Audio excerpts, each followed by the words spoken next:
എല്ലാവർക്കും പുതിയൊരു വീഡിയോയിലോട്ട് സ്വാഗതം.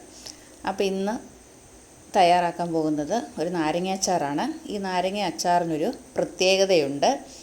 അപ്പോൾ ഇത് വായിലിട്ട അലിഞ്ഞു പോകും, ആ രീതിയിലുള്ളൊരു നാരങ്ങ അച്ചാറാണ് തയ്യാറാക്കുന്നത്. അതിനായിട്ട് 1/2 കിലോ നാരങ്ങ എടുത്തിട്ടുണ്ട്. അത് കഴുകി നന്നായിട്ട് ഒട്ടും വെള്ളമില്ലാതെ ഒന്ന് തുടച്ച് എടുക്കണം. പിന്നെ ഈ നാരങ്ങയെല്ലാം നമുക്ക് ഒരേ വലുപ്പത്തിൽ കട്ട് ചെയ്തെടുക്കുക.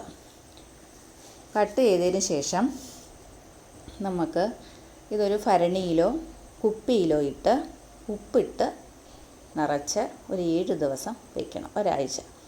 നമ്മൾ സാധാരണ അച്ചാറിടുന്നത് നാരങ്ങ നമ്മൾ ആവിയിൽ വെച്ച് പുഴുങ്ങി അങ്ങനെയാണ് അച്ചാറിടുന്നത്. പക്ഷേ ഈ അച്ചാർ നമ്മൾ ഇങ്ങനെ കട്ട് ചെയ്തിട്ട് ഭരണിയിൽ 7 ദിവസം ഉപ്പിട്ട് വെച്ചതിന് ശേഷമാണ് അച്ചാറിടുന്നത്. അതുകൊണ്ട് നമുക്കിതിൻ്റെ വൈറ്റമിനൊന്നും ഒട്ടും നഷ്ടപ്പെടത്തില്ല. അതുപോലെയല്ല, അസാധ്യമായ ഒരു രുചിയുമാണ്. ഇത് തയ്യാറാക്കി കഴിച്ച് നോക്കുമ്പോഴേ നമുക്കത് അറിയത്തുള്ളൂ. അപ്പോൾ ഞാനിതൊരു ഭരണിയിലോട്ടിട്ട് നമുക്ക് ഉപ്പും കൂടെ ഇട്ട് അടച്ചു വയ്ക്കാം.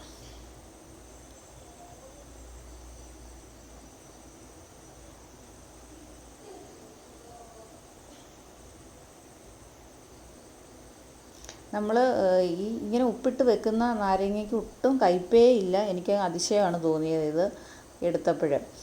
സാധാരണ അതിനാണ് നമ്മൾ ആവിയിൽ ഇത് പുഴുങ്ങിയെടുക്കുന്നതിൻ്റെ കയ്പ് കളയാൻ വേണ്ടി. പക്ഷേ ഇതിനൊട്ടും കയ്പില്ല ഇങ്ങനെ ഇട്ട് നമ്മൾ എടുക്കുമ്പോൾ. അപ്പോൾ അത് ഒരു 7 ദിവസം വെക്കുക. അതിന് ശേഷം നമുക്ക് 7 ദിവസം കഴിഞ്ഞിട്ട് നമ്മൾ സാധാരണ അച്ചാറിന് കടുക് വറുത്ത് എങ്ങനെയാണോ ഇടുന്നത് അതുപോലെ നമുക്ക് എടുക്കാം. ഞാൻ നല്ലെണ്ണയാണ് എടുത്തേക്കുന്നത്. അച്ചാറിനൊക്കെ നല്ലെണ്ണയാണ് നല്ലത്. എന്നിട്ട് കടുക് താളിക്കുക. അതിലോട്ട് നമുക്ക് ഇഞ്ചിയും വെളുത്തുള്ളിയും പേസ്റ്റാക്കി എടുക്കുകയാണെങ്കിൽ നമുക്ക് അതും ഒരു പ്രത്യേക ടേസ്റ്റായിരിക്കും. നമ്മൾ ഈ 5 രൂപയ്ക്കൊക്കെ നമുക്ക് കവറിൽ അച്ചാർ വാങ്ങാൻ കിട്ടുമല്ലോ, അതേ ഒരു ടേസ്റ്റാണ് ഈ നാരങ്ങ അച്ചാർ കഴിക്കുമ്പോൾ. അപ്പോൾ ഞാൻ ഇഞ്ചിയും വെളുത്തുള്ളിയും എടുത്തിട്ടുണ്ട്.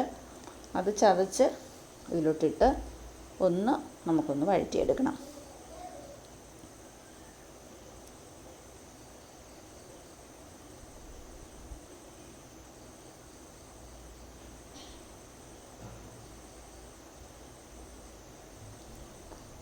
അത് കടുവൊക്കെ പൊട്ടി ഇതൊക്കെ ഒന്ന് വഴന്ന് വന്നിട്ടുണ്ട്.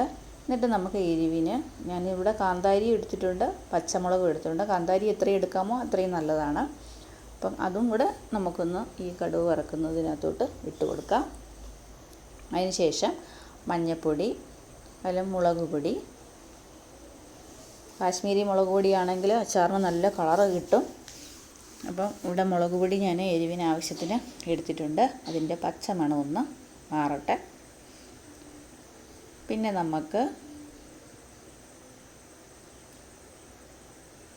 ഉലുവാപ്പൊടി, ഒരു 1/2 സ്പൂൺ ഉലുവാപ്പൊടിയും കൂടെ ഇട്ട് കൊടുക്കാം.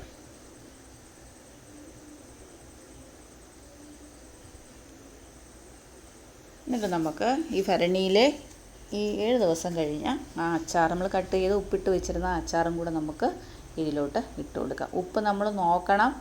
ഉപ്പിട്ടാണ് ഭരണിയിൽ വെച്ചിരുന്നത്, അതുകൊണ്ട് നമുക്ക് ഉപ്പ് നന്നായിട്ട് വാടി അതിൻ്റെ ആ കട്ടിയൊക്കെ കുറഞ്ഞ് നല്ലതായിട്ടുണ്ട്. അതല്ല, അതിൻ്റെ ഗ്രേവിക്ക് നല്ലൊരു ഇതാണ്, കൊഴുപ്പാണ്. ഇതിലോട്ട് നമുക്ക് ഒരു 1/2 സ്പൂൺ കായപ്പൊടിയും കൂടെ ഇട്ട് കൊടുക്കാം. കായപ്പൊടിയും കൂടെ ഇട്ട് കൊടുത്തിട്ടുണ്ട്. എന്നിട്ട് നമുക്ക് ഇതിൻ്റെ ഗ്രേവി ഇച്ചിരൂടെ വേണമെങ്കിൽ പച്ചവെള്ളം ഒഴിക്കരുത്, തിളപ്പിച്ച വെള്ളം വേണം ഒഴിക്കാനായിട്ട്. അപ്പം നമുക്ക് തിളപ്പിച്ച വെള്ളവും കൂടെ ഒഴിച്ചു കൊടുക്കാം. പിന്നെ ഞാൻ ഒരു 1 സ്പൂണ് വിനാഗിരിയും കൂടെ ഒഴിക്കുന്നു. അച്ചാർ ഒത്തിരി ദിവസം നമുക്ക് മാസങ്ങളോളം വെക്കാനാണെങ്കിൽ 1 സ്പൂൺ വിനാഗിരി ഒഴിച്ചു കൊടുക്കണം. പിന്നെ അതിന് ശേഷം നമുക്ക് ഒരു സ്പൂൺ പൊടിച്ച പഞ്ചസാരയും കൂടെ ചേർക്കാം. അപ്പം നമ്മുടെ അച്ചാർ റെഡി ആയിട്ടുണ്ട്. ഇത് നമുക്ക് ഭരണിയിൽ ഇട്ട് വെക്കാം. ഇത് നമ്മൾ ഇട്ടതിന് ശേഷവും നമ്മൾ ഒരാഴ്ച കഴിഞ്ഞിട്ടാണ് എടുക്കുന്നതെങ്കിൽ വളരെ നല്ല ടേസ്റ്റായിരിക്കും. അച്ചാറിന് അസാധ്യമായ രുചിയിൽ നമുക്കൊരു നാരങ്ങ അച്ചാർ കിട്ടും. അപ്പോൾ എല്ലാവരും തയ്യാറാക്കി നോക്കണം.